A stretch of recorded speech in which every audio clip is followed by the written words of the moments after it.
વલસાડના જેસિયા ગામમાં યુવક પાણીમાં તણાયો।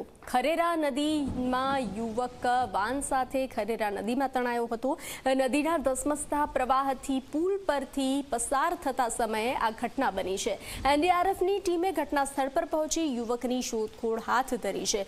તો યુવક તણાયો હોવાના સમાચાર પ્રાપ્ત થઈ રહ્યા હતા। એનડીઆરએફની ટીમે ઘટના સ્થળ પર પહોંચી અને યુવકની શોધખોળ હાથ ધરી છે। વલસાડના જેસિયા ગામની આ ઘટના છે, જ્યાં ગામનો યુવક પાણીમાં તણાયો છે। ખરેરા નદીમાં યુવક વાન સાથે તણાયો હતો।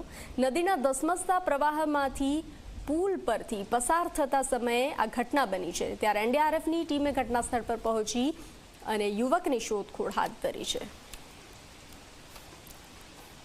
વલસાડ જિલ્લામાં સતત ઉપરવાસમાં જે પડી રહેલા ભારે વરસાદને લઈને વલસાડની તમામ નદીઓમાં હાલમાં પાણીની ભરપૂર આવક ચાલુ છે।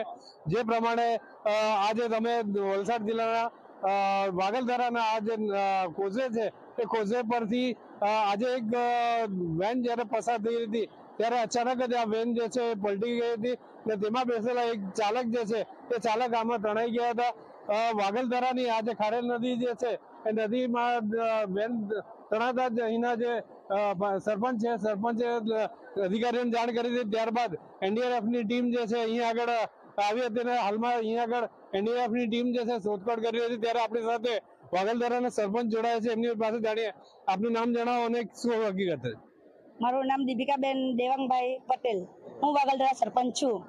આમાં આ ઘટનાની મને ખબર પડી એટલે બતાવવા અહીંયા આવી છું ને પછી આવીને 100 નંબરને ફોન કર્યો છે ને ડુંગળી પોલીસમાં જણાવ્યું છે ને આજુબાજુવાળા મને કહેલું છે કે બેન આ નદીમાં જતો રહ્યો છે ભાઈ, આમ નાસિરભાઈ એમ। પછી મેં કીધું શું છોકરા હતા અને એમ છે ને બાળકોને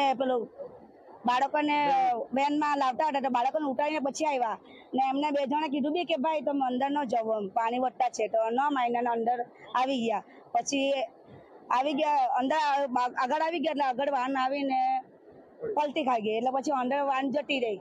પછી વાન જતી રહી એટલે અમે એનડીઆરએફને ફોન કર્યો છે, ટીડીઓ સાહેબને બોલાવ્યા ને પછી બધા આવી ગયા ને આ શોધકામ ચાલુ થઈ ગઈ ને શોધકામ 2-2.5 કલાક થાય શોધકામ ચાલુ થઈ ગયેલું છે।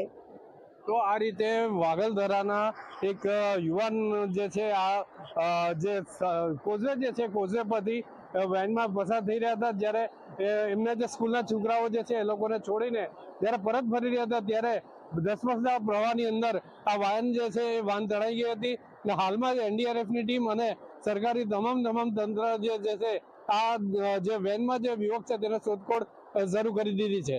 નિલેશ જોશી, ઝી મીડિયા, વાગલધરા।